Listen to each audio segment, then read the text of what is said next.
This is Rock Talk with Mitch Lafon. Mitch Lafon. Welcome to Rock Talk with Mitch Lafon. On this, the Mitch Marathon Month, I am cleaning out the closet. Every interview that I have done in the last 3-4 months that has been sitting and just waiting for their moment to shine are going to come out. I'm going to pump them out probably at one a day. And on this episode, in fact, this is a new interview recorded on on June 20th. It is with singer Caleb Johnson. He has a new album out called Born from Southern Ground.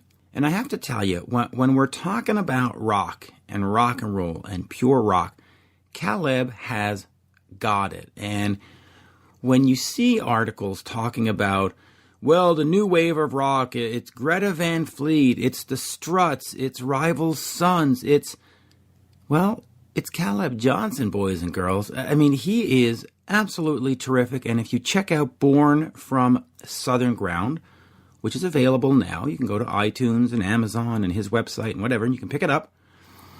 And do yourself a favor. You know, I'm a physical copy guy, so vinyl, CD, whatever. But stream it, whatever. You know, learn the song so that when he comes to town, you can go and sing along. Absolutely terrific. His voice is spectacular. He's also touring as part of the Meat Loaf band, handling the vocals, because as we know, Meat Loaf has sort of retired from singing, but the band goes on. The songs live on thanks to Caleb. He is also managed by Doc McGee, who, as you know, folks, manages KISS. And so right there, bonus points, right? If you're managed by Doc, you're in, because Doc doesn't mess around with wishy-washy nobodies. Doc picks the real ones, the winners, you know, Bon Jovi in the day, Motley Crue, KISS, Night Ranger. He doesn't do lightweights. And so if Caleb is with Doc, it's because Caleb is a real talent. And I'm telling you, he's a real talent. And of course, Born from Southern Ground, just terrific. You got to check that out. And speaking of Southern Ground, recently completed the Damon Johnson Canadian tour, and so just a thank you to everybody in Quebec City, Cornwall, and Montreal. Terrific little tour, only 3 dates, but absolutely fantastic. And of course, Rick over at Wizard Amps was a great help in making that happen. And so, and by the way, do any of you use Wizard Amps? Because they're all handmade, local stuff. It absolutely terrific. And I just want to throw out this random thought because as I am recording this today on June 22nd, it is the official day that back in the day, I think it was 80, 81 or whatever it was, Foreigner released the song Urgent. And I just want to get in, since we're talking about rock and roll, we're talking Struts and Rival Sons and Greta Van Fleet and Caleb, and we're talking pure rock and roll. You know, Foreigner is a pure rock and roll band, absolutely terrific. And when you think Rock and Roll Hall of Fame, which probably should be renamed the Rock and Roll Hall of Shame, quite frankly, because it's shameful what they do, you know, leaving out bands like Styx, leaving out bands like Foreigner. But if there is ever a band that is deserving to be in the Rock and Roll Hall of Fame, it is Foreigner. They have had, or their first five records were top 5. Not top 10, not top 20, not top 100, top 5. Find me another band that has had their first 5 albums go into the Billboard 200 album chart in the first 5 positions. Find them. There aren't any. And you look at how they've managed to survive. They changed singer with Lou Gramm over to Kelly Hansen. Last year they did a co-headline tour with Whitesnake and Jason Bonham, and they still are doing great numbers, great merch. Fans are still excited. Lou Gramm. When you talk about rock and roll singers and you want to have a prototype, well, Lou Gramm's, that's it. If you say, hey, I'm putting together a rock band and I need it to be a rock singer. I need him to sound like, and you go searching through all the singers in the world. You go, Yeah. You know what? I need him to sound like Lou Gramm, because Lou Gramm is it. And so the fact that the Rock and Roll Hall of Fame has completely ignored Foreigner is ridiculous. Absolutely ridiculous. So head over to @Mitch Lafon on Twitter or on my Facebook, and you tell me, do you think that Foreigner deserve to be in the Rock and Roll Hall of Fame? And then I want you to add this little twist. Do you think that if they do get elected to the Rock and Roll Hall of Fame, does Jeff Pilson and Kelly Hansen deserve to be inducted as well? And some of you are going to say, no, it's Dennis Elliott, and it's Lou, and it's Mick, and they made all the great songs, and yeah, I agree. Can't argue that. But in 2004, 2005, when the band was getting back together, and Mick said, okay, I'm going to retool this, and we're going to go back out there, Jeff Pilson, as a musical director and a visionary and a hard-working guy, was instrumental in getting the band up and running, with Mick, of course. And Kelly Hansen became the new voice. And if Kelly wasn't there, had they gotten, Mitch Lafon to sing for Foreigner, probably would have lasted 48 hours, maybe even 24, in fact, maybe even 12 hours. Fans wouldn't have come out. And so the fact that they were able to get themselves back in a position to do the Double Vision tour with the original band, to do the co-headline tour with Whitesnake, to play theaters and just keep going, is in large part to Kelly Hansen. So they have reinvigorated the brand. And you're going to say, well, yeah, but they didn't create any of the songs and any of the music. But okay, but a career is based on the songs, but it's also on the longevity. And had Kelly and Jeff not been there, it would have all been over in 96. And the fact that in 2004-05, they were able to get it up and running, and we are now in 2019, we are warp speeding towards 2020, and the band is still vital, is because of those two. So I am going to submit to the jury that if Foreigner gets in to the Rock and Roll Hall of Fame, and they should, shame, shame, shame, quoting Rat for not having already inducted them. You look at iconic American songs, Urgent, Hot Blooded, I Want to Know What Love Is. Really? Jukebox Hero. I mean, really? That's not good enough to get you a spot in the Rock and Roll Hall of Fame? Okay, then what is?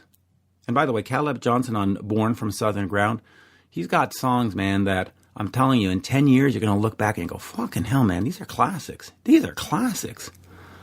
So it's a really good album. Anyway, we'll get to Caleb and the interview in a second, but I'm telling you, and as I was saying, I submit to the jury that the original guys of Foreigner all deserve to be in, of course, duh, right? But you need to add Jeff and Kelly. Period. That's it. I'm not going to make arguments for some of the other guys. All great guys, but less vital. But all great guys. So there you go. So head over to @Mitch Lafon on Twitter, or head over to my Facebook page, the personal one or the Rock Talk one. Send me a note. Head over to mitchminute@aol.com. Send me a note. Tell me what you think. Am I totally off my rocker, which is possible? Or am I on point about Foreigner? And I will remind you, gratuitously, my favorite word, that and minute, you can pick up terrific Mitch merch at loudtracks.com/Mitch, loudtracks.com/Mitch, and there's a baseball tee, and there's a long sleeve and a short sleeve, and you can pick that up. And by the way, just before I get over to Caleb, I'm going to finish with this, and I don't remember if I said it at the beginning here, but again, when we talk about new rock bands, Greta Van Fleet, and so on and so forth, Caleb deserves to be in that conversation, and I am going, again, to submit to the jury, and you're the jury, that the reason he's not in the discussion is because he was an American Idol contest winner. And I think there is a perception by the rock purists that if you dared step on the stage of American Idol, you are therefore not a real rock and roller. Well, bollocks, baloney. If you stepped on the stage of American Idol, you were doing what you needed to do, and that is get yourself in front of people, get people to hear you, get people to like you, etc., etc., etc. And let us not forget that Queen and Adam Lambert performed on American Idol.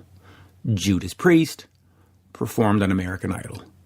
Kiss performed on American Idol, and Dancing with the Stars. Little bonus. And so if American Idol is good enough for Kiss, Judas Priest, and Queen, it is certainly good enough for Caleb, and for people to maybe not consider him a rock artist or an up-and-coming rock person, perhaps because he was on that, is silly. And I'm not sure if that's why people are doing that, but I have a suspicion that maybe because of the American Idol tie-in, he's not considered a real rock artist. Well, baloney. I'm telling you, Greta Van Fleet, Rival Sons, The Struts, and some of those bands of that ilk, he is right in the mix. He is the next wave of rock and roll. Oh, and by the way, since we're speaking, there's a band out of the UK called Inglorious. Inglorious. I-N and Inglorious. If you haven't heard them, they are now on to 3 albums. There's another band that should be in the conversation for rock and roll saviors. But anyway, listen, Caleb is absolutely great. The interview was absolutely fun, and he's managed by Doc McGee, which, listen, a lot of folks that listen to me are Kiss fans, so I'm going to just throw this out there. Instant cred. If Doc is handling you, instant cred. Doesn't handle losers. He just doesn't. He handles winners. Again, Motley Crue, Bon Jovi, Kiss. Winner, winner, winner. And perhaps chicken dinner. Anyway, here is the one, the only, and yes, I'm going to throw it in there, the mighty, that's just for you, Steve Brown. Here is Caleb Johnson. Wait. Stop the presses. It just occurred to me that I have, for the entire talk-up, used the French inflection of his name and called him Caleb. Well, oops, it is Caleb Johnson. So, Caleb, if you're listening, I do apologize. It is Caleb Johnson. So, it just, as I was about to head into the interview, I just went, hey, wait a minute. I've been saying it à la française the entire time. Anyway, Caleb, I do apologize. And folks, here it is. And here's for you. This is for you, Steve Brown of Def Leppard and Trickster and Dennis D. Young. Here is the one, the only, and the mighty Caleb Johnson. We're speaking with the singer Caleb Johnson. The new album is Born from Southern Ground. Caleb, an absolute pleasure to talk to you. Likewise, man. Likewise. So there's a lot to sort of go over here. When somebody says American Idol winner, the first thing you think of is we're going to get a pop album, we're going to get a dance album, we're going to get some kind of hip-hop thing going on. And this album is very sort of down-to-earth, pure rock and roll, bluesy in parts. Talk to me about, first of all, that perception that people might have when you hear the tag American Idol winner, and then also the style of music you've done. Yeah, it's very tricky. I mean, I guess the word is a dichotomy, I guess, of where of the artist that I am and that the music that I represent, and then where I've come from is definitely it definitely is perplexing to a lot of people, but I think in a good way. I think a lot of people are very pleasantly surprised and blown away by the music, and obviously American Idol is predominantly a pop oriented show, but rock and roll reared its ugly head and busted through the system and kicked down the doors. And was voted by the people as the champion of that show in that season. So, that was I kind of used that show as a platform to showcase my talents and my gift. And, I'm a rock singer through and through, and, was very fortunate to have gotten the opportunity to sing on such a grand scale. But, the music that I love and the music that I will continue to record and make and showcase is rock and roll. And with this record, like you just said, that, a lot of people think it's American Idol winner, it's a pop record. It's definitely far from that. And I think that, right now we're in the phase of just turning people on to the music and not where I came from. It's more about showcasing me as an artist and as a singer and as a songwriter, and directing people towards the music, and not so much as that, American Idol winner, et cetera, et cetera. Even though that's where I came from, we're in a different place now, and we're moving forward. And now we're promoting this amazing record, Born from Southern Ground, which just came out last weekend. And it's definitely a record that I am super proud of and that I've always wanted to make. And I'm really excited for people to finally get to hear this masterpiece that I am very, very excited about. Yeah, and I certainly encourage fans to go listen to it, because it really is a great rock record. So talk to me about your rock roots. Where do those sort of come from? Because even your debut single, As Long As You Love Me, was written by Justin Hawkins, of course. Fans know him from The Darkness, which is sort of this over-the-top rock band that we all love. Talk to me about where this comes from. Is this you're just a rock fan, or was it your parents that had you listening to Kiss records all day long? So where does this sort of all emanate from? No, I kind of had the self-discovery of my love for rock music came when a buddy of mine loaned me his Queen's Greatest Hits CD, and I was completely blown away by that album and the music, and Freddie Mercury and Brian May and Roger Taylor and John Deacon, and that kind of was a snowball effect, and it went from Queen to Zeppelin to Black Sabbath to Rush to Bob Seger to, Van Halen to Guns N' Roses to Soundgarden to Whitesnake. It just goes on. And then from there, it progressed into soul and blues music like Aretha Franklin and Otis Redding and Wilson Pickett and Marvin Gaye. And, it's been such a spectacular musical evolution for me that I've just really kind of gotten on board, strapped myself in, and went along for the ride. It's just been amazing. And, the first record, going to very briefly about the first record, Justin Hawkins, I'm a fan of Justin Hawkins and I'm a fan of The Darkness, but I'm not a fan of that song at all. That song is very, very cheesy and very, very, I hate to say it, but it's just very, flat, and it's not got a lot of substance in the song. And unfortunately, I was kind of held at gunpoint, so to speak, figuratively speaking, to do that as a single, and I had no choice but to do that. But had I had it my way, this record would have been the record that would have come out after my Idol win. But unfortunately, I was under a lot of heavy contracts and wasn't able to do so. Right. But if you listen to the first record and then this record, there's like a night and day difference completely with the production, with the performances, with the songwriting, with my singing. And, I think that this record, the new record, Born from Southern Ground, really showcases a really amazing light on my talents as a singer and also as a songwriter. And so this is the record that I'm really excited and thrilled for people to get to hear, because I think a lot of fans that voted for me on the show really wanted this record, but unfortunately were not able to be given that due to the restrictions of the contracts and other people. But now we're finally at that point, and now the record's out, and so I'm really excited for people to finally get to hear this record. Yeah, and I encourage them to do that. And I do want to get over to the part about Meat Loaf, because the guitarist in there, Paul Crook, an old friend of mine, when Anthrax used to tour, we used to go hang out and stuff. But before we before we get to Paul and his Anthrax days, you were just talking about the contract being restrictive. So I do want to take you up on that. I don't want to just drop that real quick. But when you're doing the show and you're doing Still of the Night, and Maybe I'm Amazed, and the songs with Kiss and Dream On and all that stuff, how much pressure how much freedom do you have to say, hey, I really want to sing Still of the Night by Whitesnake, and how much pressure comes from the producers that go, yeah, but dude, you're on a pop show, so let's not, where was that happy place for you where you got to do the rock songs, but the production is going, come on, dude, we're a pop show?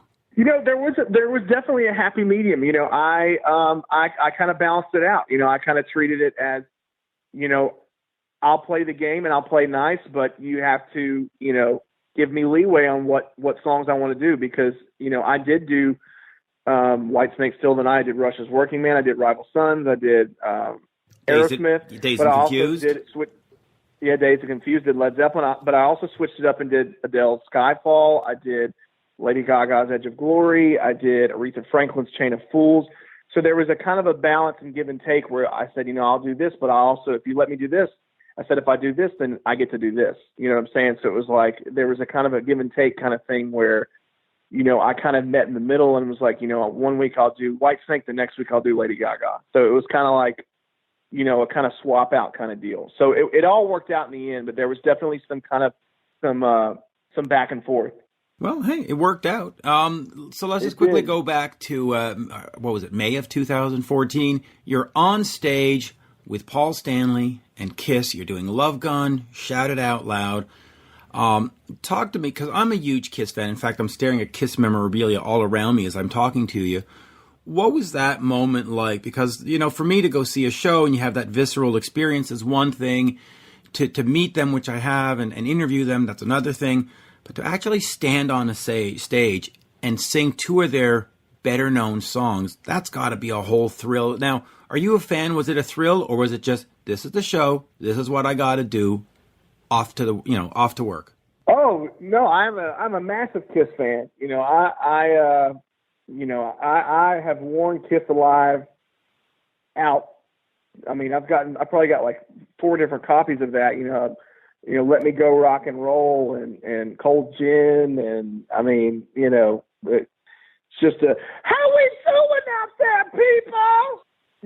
I mean, it doesn't get much better than that. I mean, it's amazing music, and the band is one of the forefathers of shock rock, and and really elevating the performance experience. And I've been not only fortunate to share the stage with Kiss, but I've gotten to do an arena tour with Kiss, and I'm managed by Doc McGee. So it's there you go. I hung out with Doc in March in Ottawa. Such a great dude. He is like a family reunion all of a sudden. Oh, perfect, great.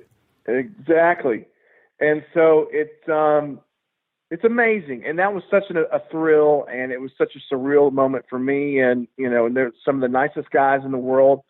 I actually just did a charity event with Tommy Thayer and Eric Singer back in April, which was amazing. And it's really cool now to just call these guys my friends. So it's incredible.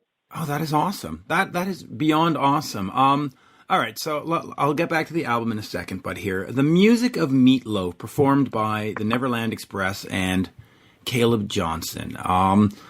First of all, talk to me about how, re-recording some of those songs, some of those very well-known songs, but then also performing the songs of Meat Loaf sort of in his place, because he can't, well, I don't want to say he can't, but he's looking for a younger voice. Let's put it that way. Talk to me about touring and being in that band and doing that.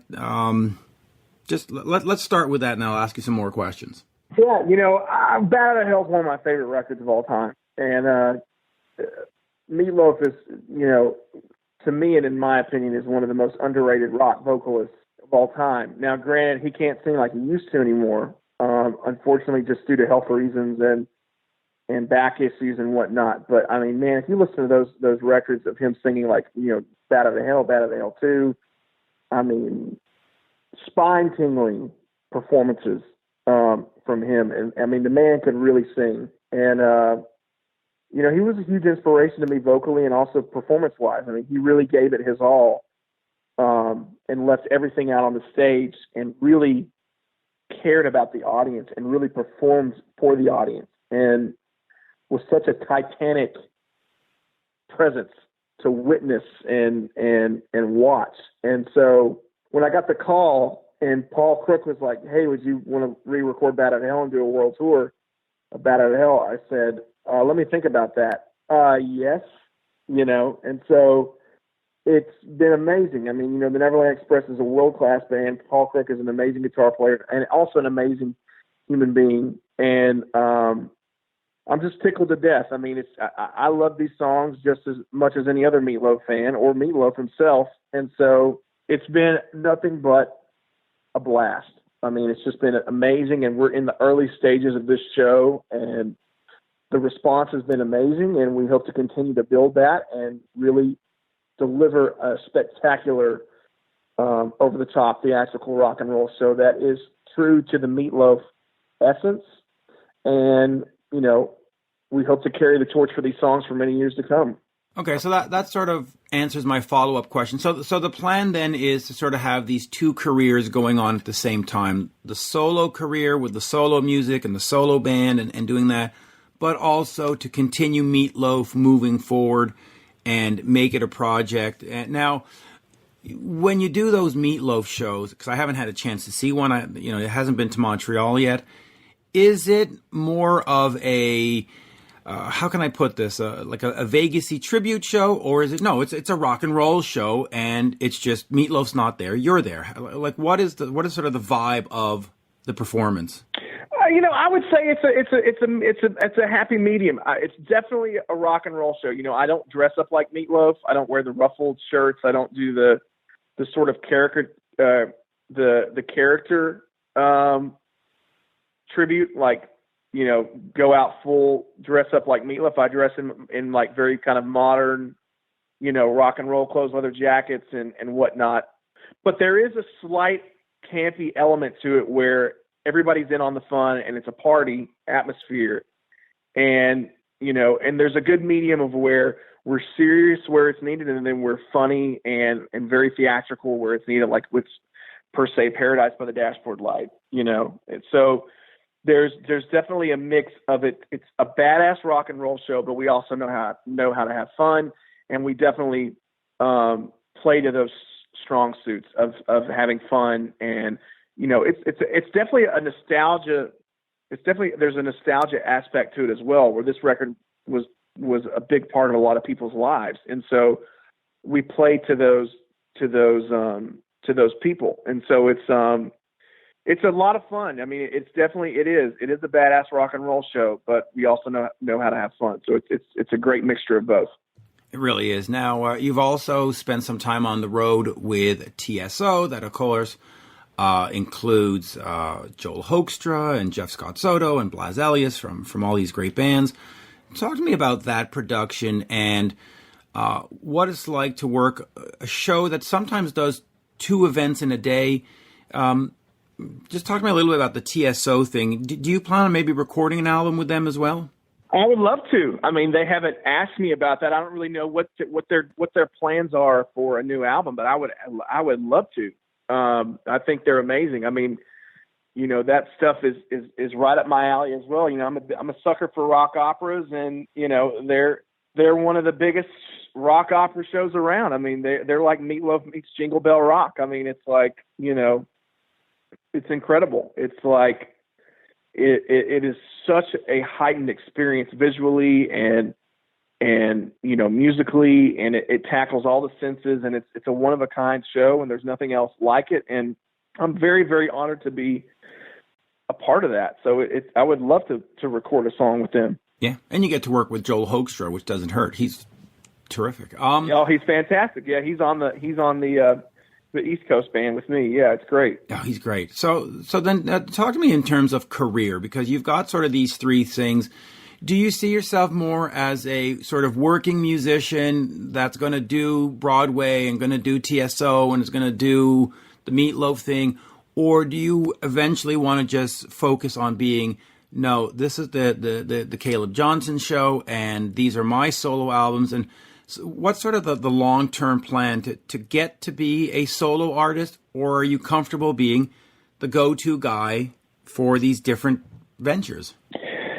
Oh, that's a good question. I think it all plays hand in hand. I mean, I feel like I can do all of it. I think that, well, obviously I can. I'm doing it right now. I think that it all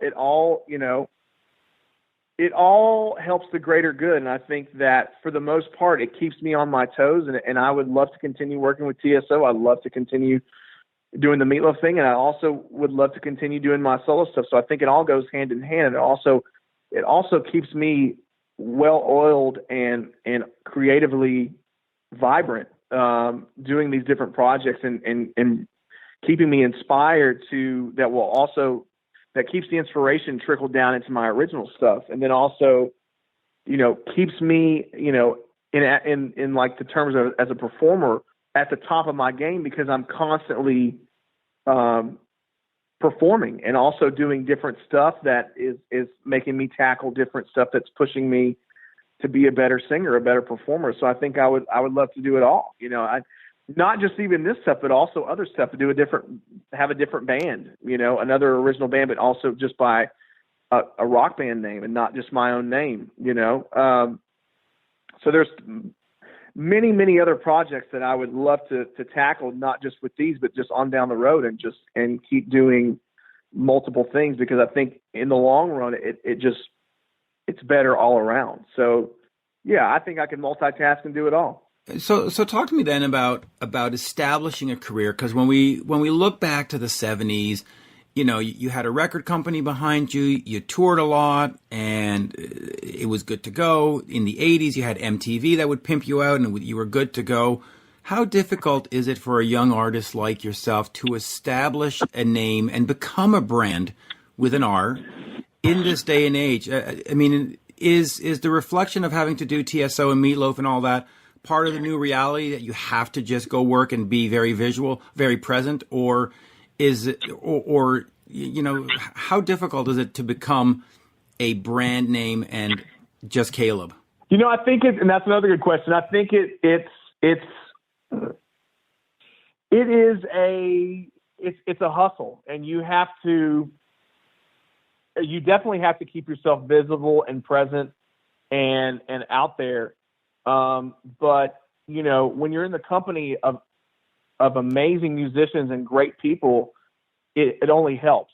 And you learn so much from those experiences that it trickles down into your solo career. And I think it's very, in this day and age, it's very easy and it's very hard. There's a lot of content. There's a lot of stuff with social media. You have to constantly be releasing content and music and new product, and it's just a constant thing. So you have to constantly be out there and constantly be creating, or else, people are going to forget about you. And it's basically out of sight, out of mind. And so you have to kind of, especially in the rock world, you kind of have to dip your toes in multiple projects, unless one of them all of a sudden blows up and takes off, and then that becomes your full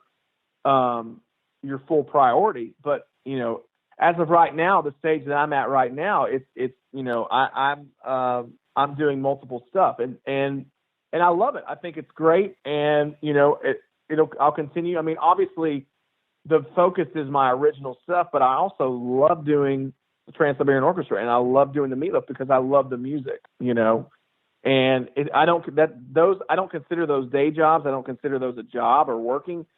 It's all fun to me because I'm getting to do what I love for a living, but also doing music that I absolutely love. And then also with people that I care about and call family and friends, and, it all trickles down to the greater good of you're promoting yourself, you're promoting your music, and you're also learning from all these different experiences, working with incredible people. So it's definitely a gift. And so it's something that I don't take for granted. And, we'll hopefully continue on down the road to make many more records and again, do another band thing with like an actual band name and not my own name. And, we'll see what happens, but it's been a blast thus far. Well, I mean, the band name's a good thing, but your name is a brand at this point, so maybe that's the angle. But okay, so you say that you out of sight, out of mind. Does that suggest that maybe you have to start working on the next new album, even though this one just came out on June 14th, Born from Southern Ground?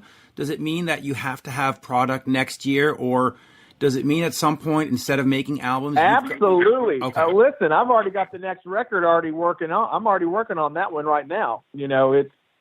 It's definitely, you have to have content out there. You have to compete with the marketplace because people are dropping singles left, right, here, there, east, west, north, south. I mean, it's a constant thing because everybody's doing it, and not just in the rock world, in hip hop, pop, country. I mean, the marketplace now is so crowded that the only way you're going to get noticed is if you keep constantly and consistently releasing material, And quality material, because this album's quality.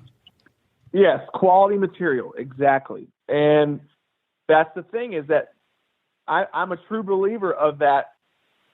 People will find good music, and good music will find people. And again, quality will ring true and will cut through a lot of the stuff. So you have to, just stay grounded and stay working hard and bust your butt, and then eventually something, whether it's, who knows what it'll be, what song it will be or whatever, will break through, Yeah. Now, I hear you have another call coming in. Do you have time for another question, or you got to go take that? No, I can still take another question, yeah. All right, I'll give you this. Speaking of having product out there, John 5 of Rob Zombie's band did this great thing where every first of the month for the last 10 months, he's put out a video to go with these songs, and eventually these 10 songs are going to become an album, which I think is culminating like on July 1st of this year. What do you think of that kind of process of doing something sort of a slow drip over an extended period? And is that something that... I think it's great. Yeah. I think it's great. And I've done that. I mean, we've released thus far, just on this record, we've released 3 music videos, and we have 2 more coming. So definitely you have to just spoon feed it. I mean, you have to spoon feed the fans, and it's great because the fans love it. They love the content. So you have to give them what the people want. And in this day and age, you don't have to have a label. I did this all independently, and I'm a happy camper. I mean, I am thrilled, and I hope to continue to make records this way and literally streamline it to the fans, because there's no bullshit involved. It's literally, you make the record, you do the music videos, you pay the promo people, and then boom, there you go.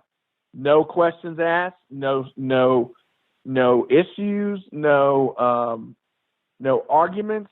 It's like farm to table. I mean, it's that easy, and it's great. And I definitely support artists that do, like John 5. I think that's great, and he's a very creative guy, a very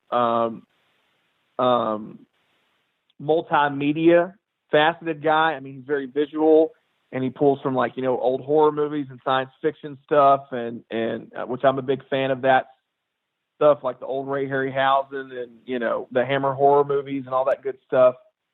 So you have to what you're doing basically is you're cultivating an audience, and I think that that's a big key now with a lot of musicians and artists, is that you have to cultivate your audience and grow your audience, and the only way to do that is put content out there, and music, and great quality music. And in Canada and all that good stuff, I mean, up where you're at, they love rock and roll music, and I'm a fan of the music that's come from there. I mean, you've got so many great bands that have come from that area. Is Montreal, that's in Canada, right? Where's that at? Well, of course it's in Canada. We what's our claim to fame? Our claim to fame... Oh, Rush. Well, Rush. Yeah, Rush is from Toronto. Our claim to fame from Montreal would be Corey Hart, I guess. Corey Hart. Or April Wine. Yeah, April Wine. By the way, I love the fact, and I'm going to give you this as a compliment. When people talk about upcoming rock, we always talk about Greta Van Fleet. We talk about Rival Sons, which, by the way, wrote on this album the song Solid Gold. But I think your name belongs in that discussion, because honestly, when I put on the album Born from Southern Ground the first time, I had that perception of, well, it's an American Idol guy, so it's going to be loops. And then I heard it and I went, motherfucker, this is a rock record, and it's a good fucking rock record. There you go. And you know, listen, you're managed by Doc McGee. You don't need my advice, but I would stop saying from American Idol, because I think it conjures up an image of, oh, it's going to be some kind of pop thing. And had I not seen that, yeah. And that's the struggle. I mean, that's the struggle right now. But you know, the unfortunate thing is, though, is that that's where I've come from, and you know, it's going to be with me no matter, you know, where I go or whatever. And you just kind of have to roll with it and let the music speak for itself. You know what I'm saying? And that's basically kind of where we're at now, is that you have to let the music do the talking. To quote Aerosmith, you have to let the music do the talking, and then let people decide whether, oh, he's an American Idol winner or he's a badass rock and roll singer. That's up to the public. They have to, you know, discern the two, you know, and you know, that's kind of where it is. And unfortunately, there's just no getting around it. I mean, it's where I've come from, you know, and it's just a part of my story. It's a part of my journey, but you know, you kind of have to just suck it up and put your nose to the ground and just, you know, hope that people will like what you just did and gave it a chance and listen to it and then make a decision. You know, that's just kind of where you have to let the chips fall where they lay, because there's no getting around American Idol, because unfortunately that's where I came from. And I'm not dissing that, because that, you know, I wouldn't be talking to you right now if it wasn't for that show. But you're absolutely 100% right in people's perception that, oh, American Idol, it's a shitty pop record or whatever, you know, and sometimes they won't give it a chance. But again, it all takes time, and, you know, you have to, you know, give it a moment to breathe. So agreed. Spread the word. Spread that word. Well, I did, and I'll tell you this. I tweeted out the I put out on my socials, my Facebooks and my Twitters and all that, the Spotify link to the album, and I didn't mention. I just said, hey, this is my interview coming up, and I didn't mention American Idol, and fans have been writing back, hey, man, this is great. Hey, man, this is good. So, yeah, people love it, and I'm glad you called today, and I'm glad we got this done, and all the best, because it's nice to see the sort of that next wave of pure rock and roller coming up, and kudos to you. Thank you, brother. It's great talking to you. Hopefully I'll see you on down the road. Absolutely. Cheers. Thank you. As we say in Montreal, merci. Bye-bye. Cheers. See ya. Cheers. You're listening to Rock Talk with Mitch Lafon. Rock Talk.